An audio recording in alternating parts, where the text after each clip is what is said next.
நம்ம பசங்க கிட்ட பார்த்தீங்கன்னா, அவங்க விளையாண்டா அந்த இடத்த கிளீன் பண்ணணும். தூங்கி எந்திரிச்சா பெட்ஷீட்டு, பாயெல்லாம் எந்தெந்த இடத்துல வைக்கணுமோ அங்கங்க வைக்கணும். அவங்க நீட்டா வைக்கலினாலும் பரவாயில்ல. நம்ம வேலைய நம்ம தான் செய்யணும் அப்படின்னு சொல்லி பசங்க கிட்ட இப்ப இருந்தே அத பழக்கிட்டு இருக்கேன்.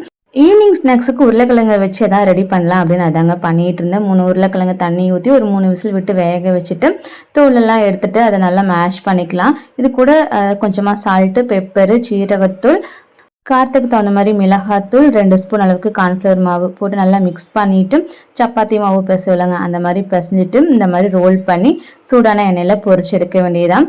இது பார்த்தீங்கன்னா கலர் வந்து கொஞ்சம் மைல்டாக தான் வரும். பட் டேஸ்ட் நல்லா இருந்தது. பொட்டேட்டோ டேஸ்ட் அவ்வளோ சூப்பராக இருந்தது. கொஞ்சம் நமக்கு கிறிஸ்பியாக வேணும் அப்படின்னா அது கூட ஒரு 2 பிரெட்டை வந்துட்டு நல்லா பொடிச்சு எகின் மறுபடியும் மிக்ஸ் பண்ணி ஆல்ரெடி பண்ணின ப்ரொசீஜர் மாதிரியே தான் நம்ம பண்ணி மறுபடியும் பொரிச்சு எடுத்தால் நல்லா கோல்டன் ப்ரௌனாக வரும். மேலே வந்து கொஞ்சம் கிறிஸ்பியாக இருக்கும். சாஸோட வச்சு சாப்பிட்டா நல்லாயிருக்கும்.